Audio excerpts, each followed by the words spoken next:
Assalamualaikum warahmatullahi wabarakatuh. Saya Nafiatul Rizky Fadila, NIM 013. Di sini saya akan menjelaskan tentang pengertian penataan lingkungan belajar dan ruang lingkup penataan lingkungan belajar.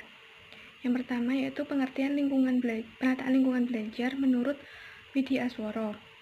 Menurut Widi Asworo, penataan lingkungan belajar yaitu upaya dalam meningkatkan lingkungan belajar tersebut sehingga memiliki fungsi dan peranan tertentu dalam menunjang keberhasilan interaksi edukatif.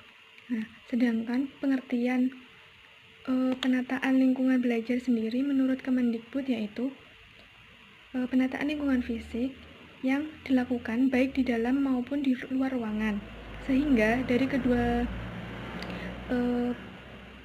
pengertian menurut dua pengertian tadi dapat disimpulkan bahwa penataan lingkungan belajar merupakan suatu usaha yang dilakukan untuk memberdayakan lingkungan yang ada sehingga dapat memiliki nilai edukatif secara spesifik sesuai dengan fungsi dan kebutuhan. Nah, selanjutnya yaitu ada ruang lingkup penataan lingkungan belajar. Yang pertama yaitu sasaran dalam penataan lingkungan belajar. Maksudnya di sini yaitu sasaran atau penataan lingkungan belajar yaitu berkaitan dengan keberadaan ruangan yang akan digunakan. Nah, sedangkan hal yang menjadi perhatian meliputi yaitu ukuran ruangan, arah ruangan, keadaan lantai, keadaan dinding, atap, dan lain-lainnya. Selanjutnya yaitu ada pihak-pihak yang terlibat. Pihak-pihak yang terlibat dalam penataan lingkungan belajar ini harus memahami tentang bagaimana menata ruangan untuk kegiatan belajar, serta harus memahami tentang berbagai perlengkapan dan peralatan yang dibutuhkan pada setiap pusat kegiatan atau sentra, sehingga setiap anak dapat mengembangkan setiap kecerdasan yang mereka miliki secara optimal melalui berbagai kegiatan yang ada di setiap pusat kegiatan. Selanjutnya yaitu mencerminkan ketertarikan dan sesuai kebutuhan anak. Di sini untuk lingkungan belajar di dalam ruangan itu menyediakan pusat-pusat permainan yang dilakukan pendidik, di mana pusat-pusat permainan tersebut diantaranya yaitu pusat permainan seni untuk mengembangkan kecerdasan musikal dan visual spasial, pusat permainan dramatic play untuk mengembangkan kecerdasan verbal dan kinestetik, pusat permainan balok untuk mengembangkan kecerdasan visual spasial, pusat permainan persiapan, pusat permainan matematika untuk mengembangkan kecerdasan logik matematik, pusat permainan musik untuk mengembangkan kecerdasan musikal, dan pusat permainan lainnya, di mana di setiap pusat kegiatan tersebut suasana di dalam ruangan yang telah disediakan berdasarkan pusat permainan dan memungkinkan anak-anak untuk melakukan kegiatan sesuai dengan pilihan mereka. Assalamualaikum warahmatullahi wabarakatuh. Saya Novian Inggeras Nuraisyah, NIM 079. Di sini saya akan menjelaskan tentang faktor-faktor yang mendukung ataupun mengganggu dalam pembelajaran dalam kelas yang berbasiskan multiple intelligence. Nah, yang pertama yaitu linguistik. Bagaimana guru dapat menyampaikan materinya ataupun pembahasan dalam pembelajaran daring itu dengan menggunakan kata-kata yang cukup sederhana, yang tidak rumit dan dapat dipahami oleh siswa. Yang kedua yaitu poin yang kedua, bagaimana siswa dapat memahami kata-kata tersebut. Apakah dengan menggunakan poster, kutipan, majalah, buku, ataupun dengan kata-kata sederhana yang sering didengarnya. Yang poin ketiga yaitu apakah siswa dibiasakan mendapatkan kebebasan atau mengembangkan materi linguistiknya dengan sendiri. Yang kedua yaitu matematika logika. Poin yang pertama itu bagaimana waktu yang disesuaikan di dalam kelas. Apakah siswa mendapatkan peluang untuk belajar menyelesaikan tugasnya, atau adanya tekanan untuk segera menyelesaikan tugas itu. Yang poin kedua yaitu apakah pemanfaatan hari secara optimal, semisal kegiatan pagi digunakan untuk tugas akademik dan kegiatan sore lebih ke kegiatan yang lebih terbuka, atau melakukan dalam kondisi yang kurang cocok untuk perhatian siswa. Yang poin ketiga, adanya konsistensi di sekolah, semisal rutinitas, ritual, aturan, transisi yang efektif untuk kegiatan baru, dan menempatkan suasana atau perasaan hati untuk belajar di hari itu. Yang ketiga yaitu spasialis. Poin pertama dari spasialis ini bagaimana mengatur perabotan kelas, mengatur ruang tata kelas yang sesuai dengan kebutuhan siswa, dari meja, kursi, lemari, jam dinding, papan tulis, seperti itu. Poin yang kedua yaitu apakah ruang belajar itu menarik bagi siswa atau membosankan, semisal ruangannya ini dicat, diberi tempel-tempelan tempel-tempelan hasil dari tugas siswa, atau diberikan kata-kata motivasi, seperti itu. Apakah warna ruangannya pun menarik, atau hanya monoton warna merah saja, hijau saja, kuning saja, atau berwarna-warni, dan ada hiasan di dinding, hiasan di jendela, seperti itu. Lalu pencahayaannya, adakah sinar matahari yang masuk dari luar ke dalam kelas, atau cahaya lampu di kelas itu terang atau gelap, seperti itu. Adanya seperti bantuan kipas angin atau AC, karena kan kalau gerah juga anak risih dengan belajarnya. Yang selanjutnya saya akan menjelaskan tentang jenis-jenis kegiatan, di mana ada 4 kuadran. Kuadran pertama ini permanen terbuka. Kuadran kedua tentang sementara terbuka. Kuadran ketiga topik spesifik sementara. Kuadran keempat tentang topik permanen khusus. Di mana pada kuadran pertama merupakan rancangan yang dibuat untuk jangka waktu 1 tahun dan dapat memberikan pengalaman bagi siswa. Jangka waktunya ini hanya dapat dilakukan dalam 1 tahun saja. Yang kuadran kedua yaitu pusat kegiatannya untuk mengeksplorasi terbuka dan dapat diatur dan disesuaikan dengan cepat oleh guru. Jadi kegiatannya itu kegiatan yang dapat dibilang secara mendadak gitu, dan itu dapat dilakukan dengan baik oleh guru.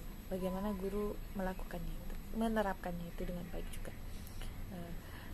Yang kuadran ketiga yaitu kegiatan yang lebih spesifik, topik yang diarahkan pada tema atau subjek tertentu, semisal tentang rumah, jadi pembahasannya tentang rumah semua, mulai dari linguistiknya, dari kinestetiknya, musikalnya, seperti itu yang bertemakan tentang rumah. Yang kuadran keempat ini yaitu pusat kegiatan yang mengkombinasikan dari 2 kuadran, yaitu kuadran pertama dan kuadran ketiga.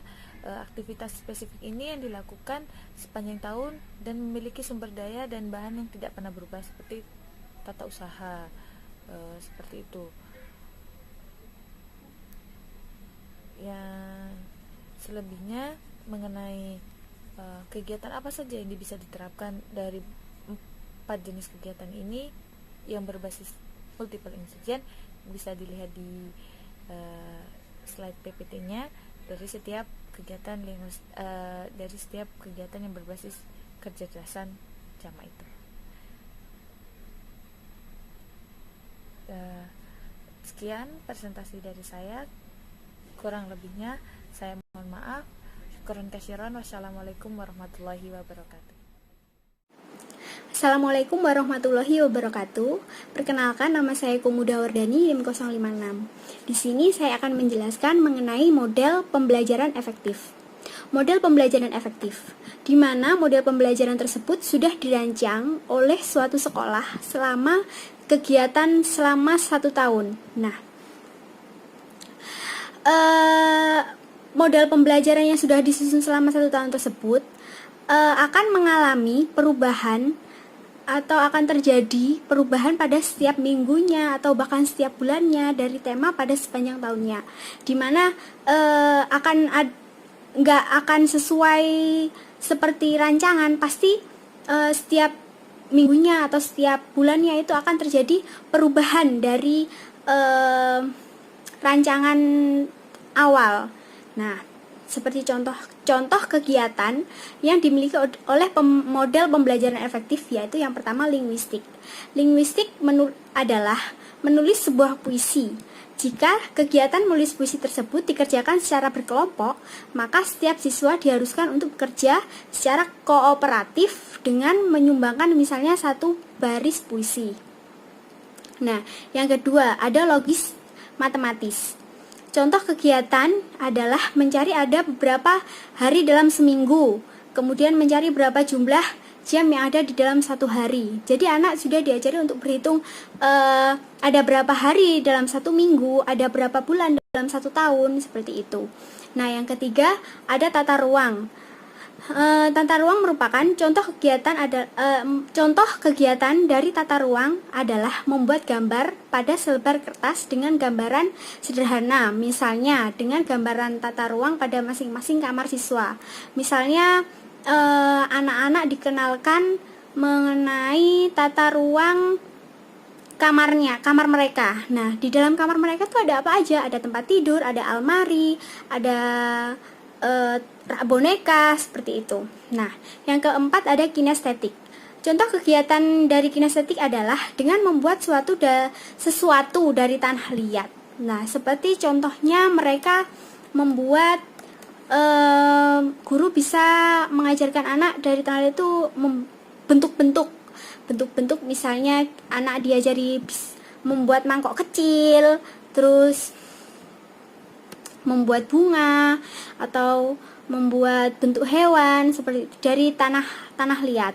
Nah, bisa juga itu saya pernah waktu saya ngajar di TK itu saya ngajak anak-anak untuk membuat bentuk dari tanah liat. Nah, anak-anak itu saya dan anak-anak membuat bola yang nantinya bola itu terbuat dari tanah liat, dan nanti mereka ukir sendiri bola yang terbuat dari tanah liat tersebut.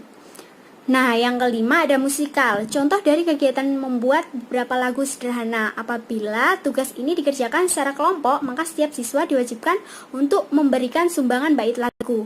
Nah, misalnya guru memberikan tugas ke anak untuk membuat 3 orang untuk menjadi 1 kelompok. Nah, siswa tersebut dibimbing untuk membuat lagu ciptaan mereka, misalnya temanya makan. Nah, mereka bisa mengarang dari tema tersebut, misalnya makan yang banyak supaya sehat, seperti itu. Nah, jadi guru sebelum anak-anak kita bimbing membuat kelompok, anak-anak itu kita beri contoh dulu cara mengarang lagunya itu bagaimana, pertama itu bisa melalui mengawali dari kesukaan mereka terlebih dahulu. Yang keenam, interpersonal, di mana membuat diskusi kelompok tentang apa yang dipikirkan pada waktu hari libur dengan membuat rangkuman tentang kegiatan apa saja yang dilakukan pada saat hari libur tersebut. Nah, biasanya kan hari libur kan di hari Minggu, ada juga yang Sabtu sama Minggu.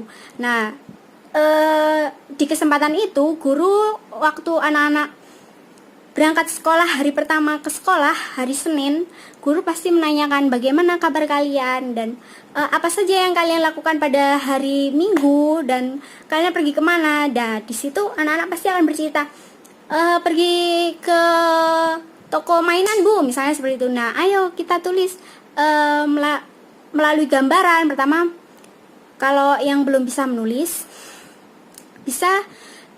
guru bisa meminta anak-anak untuk melalui mengekspresikannya tuh melalui gambaran mereka. Jadi mereka tuh pergi ke toko, digambar sama mereka. Nah, seperti itu. Nanti mereka akan menceritakan di depan kelas dan di depan teman-temannya.